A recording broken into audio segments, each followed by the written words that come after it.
Good morning प्यारे बच्चों। आज हम क्लास 9th की सामाजिक विज्ञान की वर्कशीट करेंगे 61। आज की वर्कशीट में हम भूगोल के बारे में पढ़ेंगे। आज की डेट है 7 जनवरी। हम कर रहे हैं जलवायु चैप्टर। आपका चैप्टर नंबर 4 है आपकी बुक का जलवायु। तो आज की वर्कशीट में क्या क्या दिया गया है सबसे पहले देख लेते हैं। आज वर्कशीट में हमारे मानसून के बारे में दो टॉपिक दिए गए हैं। एक तो है मानसून का आगमन, यानी मानसून कब आता है, कैसे कैसे आता है। एक है मानसून की वापसी, यानी मानसून की वापसी हमारे देश में से कब होती है। तो इसके बारे में आज हम पढ़ेंगे। सबसे पहले एक बार देख लेते हैं क्या क्या दिया गया, क्या क्या क्वेश्चन दिए गए हैं। उसके बाद हमारे यहाँ पर 4 क्वेश्चन दिए गए हैं, इनके हम आंसर भी लिखेंगे। तो शुरू करते हैं आज की वर्कशीट को। मानसून का आगमन देखिए यहाँ पर दिया गया, थोड़ा मैं बड़ा कर देता हूँ वर्कशीट को। जैसे कि ये दिया गया है मानसून कब आता है। यहाँ पर 1 जून को, या केरल के तट पर मानसून आ जाता है इस तरीके से 1 जून को, या फिर यहाँ इस वाली साइड में 5 जून तक आ जाता है, यहाँ पर 10 जून तक आ जाता है। इस तरीके से हमारे इस वाले मैप में दिया गया है। आप इस मैप को एक बार अच्छे से देख लेना। शुरू करते हैं हमारी वर्कशीट को।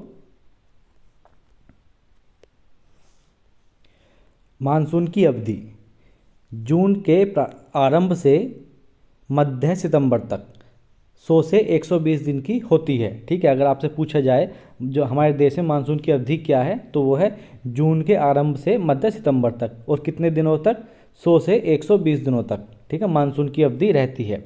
उसके बाद है सामान्य बारिश अचानक बढ़ जाती है और कई दिनों तक लगातार जारी रहती है, इसे मानसून का फटना कहते हैं। इंपॉर्टेंट है, यहाँ से क्वेश्चन बनता है कि मानसून का फटना किसे कहते हैं, या फिर मानसून प्रस्फोटन किसे कहते हैं। फटना या प्रस्फोटन बात एक ही है। तो उसका आंसर लिखेंगे जब अचानक से तेज बारिश जो है तेज होनी शुरू हो जाए, सामान्य बारिश अचानक बढ़ जाए, यानी बढ़ जाती है और यह कई दिनों तक लगातार जारी रहती है, तो इसे क्या कहते हैं, मानसून का फटना कहते हैं। उसके बाद आगे है, और इसे मानसून पूर्व बौछारों से अलग किया जा सकता है। ठीक है, जो ये मानसून का फटना होता है, ये मानसून से पहले आने वाली बौछारें जो होती हैं उनसे इसे अलग किया जा सकता है, इसी बेस पर कि कई दिनों तक जारी रहती है। और जारी कैसे रहती है, बहुत तेज बारिश। ठीक है, उसके बाद है मानसून आमतौर पर जून के पहले सप्ताह तक भारतीय प्रायद्वीप के दक्षिणी छोर में प्रवेश करता है। ठीक है, यहाँ पर मैंने आपको बताया था दक्षिणी, भारत के दक्षिणी यानी केरल में 1 जून तक आ जाता है। बाद में यह अरब सागर शाखा और बंगाल खाड़ी शाखा में बढ़ जाती है। ठीक है, फिर उसके बाद क्या है, मानसून इस तरीके से आया, तो एक अरब सागर की शाखा ये वाली, और सॉरी ये वाली, एक सेकेंड, अरब सागर की शाखा और बंगाल की खाड़ी शाखा 2 शाखाओं में बट जाता है। उसके बाद अरब सागर की शाखा लगभग 10 जून को, लगभग 10 दिन बाद मुंबई पहुंचती है। जो अरब सागर की शाखा है ये वाली, ये 10 जून तक मुंबई पहुंच जाती है। बंगाल खाड़ी की शाखा भी तेजी से आगे बढ़ती है और जून के पहले सप्ताह में असम पहुंच जाती है। इस साइड में पहुंच जाती है बंगाल खाड़ी की शाखा भी। ठीक है, जून के पहले सप्ताह में ही पहुंच जाती है असम में। उसके बाद है, एक सेकेंड, ऊंचे पर्वतों के कारण मानसूनी हवाएं गंगा के मैदानों के ऊपर पश्चिम की ओर मुड़ जाती हैं। ठीक है, जो गंगा के मैदान हैं ऊंचे पर्वतों के कारण, हिमालय पर्वत के कारण टकराती हैं और इस तरीके से पश्चिम की ओर मुड़ जाती हैं। ये वाली हवाएं, मानसूनी हवाएं जो होती हैं, जय इस तरीके से हिमालय है, इन वाले ऊंचे जो पहाड़ हैं इनसे टकरा कर। उसके बाद जून के मध्य तक अरब सागर की शाखा सौराष्ट्र, कच्छ, ये कहाँ है, गुजरात में है, और देश के मध्य भागों में पहुंच जाती हैं। अरब सागर और मानसून के बंगाल की खाड़ी की शाखाएं गंगा के मैदानी इलाकों में के उत्तर पश्चिमी हिस्सों में मिल जाती हैं। ये दोनों शाखाएं ये कहाँ पर मिलती हैं, जो अरब सागर की शाखा इस साइड से जो मानसून आ रहा था, और बंगाल खाड़ी वाले जो मानसून आ रहा था जो इस तरीके से मुड़ गया था, ये कहाँ मिल जाते हैं, ये गंगा के मैदानी इलाकों में। ठीक है, जो उत्तर प्रदेश है, बिहार है, इस बार इन वाले इलाकों में यहाँ पर दोनों मिल जाते हैं। उसके बाद दिल्ली में आमतौर पर जून के अंत तक बंगाल की खाड़ी की शाखा से वर्षा होती है। क्वेश्चन पूछा जा सकता है कि दिल्ली में कौन सी शाखा से, आमतौर पर कौन सी मानसून की कौन सी शाखा से बारिश होती है, तो बंगाल की खाड़ी की शाखा से। ठीक है, जो इस तरीके से इस वाली साइड से जो मानसून की हवाएं जाती हैं, ये वाली जो है दिल्ली में बारिश करती हैं यहाँ पर। उसके बाद है जुलाई के मध्य तक मानसून हिमाचल प्रदेश और देश के बाकी हिस्सों में पहुंच जाता है। ठीक है, कब तक, जुलाई के मध्य तक जो है हिमाचल प्रदेश में भी मानसून और देश के सभी हिस्सों में पहुंच जाता है। अब देखेंगे मानसून की वापसी। मानसून की वापसी कैसे होती है। देखिए सबसे पहले 1 जून को कहाँ आया था, केरल के तट पर, लेकिन सबसे बाद में जो वापसी होगी वो यहीं से होगी।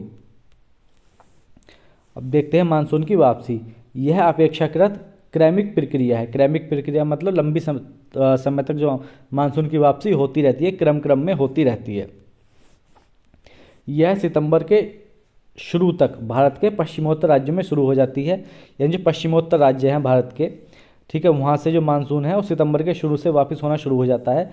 मध्य अक्टूबर तक प्रायद्वीप के उत्तरी भाग से पूरी तरह से पीछे हट जाता है। जो प्रायद्वीपीय भारत है, ठीक है, ये वाला जो भारत है, यहाँ से कब हटना शुरू हो जाता है, मध्य अक्टूबर तक। यहाँ से लगभग पूरी तरीके से मानसून पीछे को हट जाता है।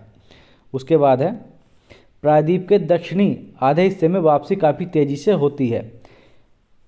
दिसंबर की शुरुआत तक देश के बाकी हिस्सों से मानसून वापस चला जाता है। मानसून की वापसी उत्तर से दक्षिण की ओर दिसंबर के पहले सप्ताह से जनवरी के पहले सप्ताह तक हो जाती है। ठीक है, मानसून की वापसी है वो उत्तर से दक्षिण की ओर दिसंबर के पहले सप्ताह से जनवरी के पहले सप्ताह तक हो जाती है। तो इस तरीके से मानसून की वापसी होती है। मानसून की वापसी शुरू कब होती है, सितंबर के शुरू में। कहाँ से, पश्चिमोत्तर राज्यों में मानसून की वापसी शुरू हो जाती है। और कब तक, जनवरी के पहले सप्ताह तक मानसून जो है पूरी तरीके से वापस भारत देश से हो जाता है। तो आज की वर्कशीट थी, यहाँ पर हमारे क्वेश्चन दिए गए हैं। इन क्वेश्चन के हम एक बार आंसर देख लेते हैं। पहला क्वेश्चन है, भारतीय मानसून की विशेषताओं का वर्णन कीजिए। तो इसका आंसर हो जाएगा, भारतीय मानसूनी वर्षा की विशेषताएं क्या क्या होती हैं। मानसून का समय जून के प्रारंभ से होकर मध्य सितंबर तक 100 से 120 दिनों का होता है। सामान्यतः जून के प्रथम सप्ताह में मानसून भारतीय प्रायद्वीप में आगमन होता है। मानसूनी पवनें 2 शाखाएं, अरब सागर की शाखा और बंगाल की खाड़ी की शाखा में बढ़ जाती हैं और ये दोनों परस्पर गंगा के मैदान में आपस में मिल जाती हैं। फिर है, भारत में मानसूनी वर्षा का समय निश्चित नहीं होता, कभी समय से पूर्व और कभी समय पर नहीं होती। ठीक है, तो इस तरीके से इसकी विशेषताएं हो जाएंगी। नेक्स्ट क्वेश्चन है हमारा, मानसून का फटना किसे कहते हैं। तो इसका आंसर हो जाएगा, मानसून आने पर जब सामान्य वर्षा अचानक बढ़ जाती है और यह लगातार कई दिनों तक जारी रहती है, तो इसे मानसून का फटना या मानसून प्रस्फोटन कहते हैं। नेक्स्ट है हमारा, भारतीय मानसून किन 2 शाखाओं में बढ़ जाती है। तो इसका आंसर हो जाएगा, भारतीय मानसून अरब सागर शाखा और बंगाल की खाड़ी शाखा में बढ़ जाती है। नेक्स्ट क्वेश्चन है हमारा, लास्ट क्वेश्चन है, किस महीने से मानसून की वापसी शुरू होती है। तो इसका आंसर हो जाएगा, भारत में सितंबर के महीने से पश्चिमोत्तर राज्यों से मानसून की वापसी शुरू होती है। तो 4 क्वेश्चन थे जो आज हमने किए। अगर वीडियो आपको अच्छी लगी तो लाइक करना और शेयर करना, बच्चों के साथ शेयर करना। Thank you, thanks a lot.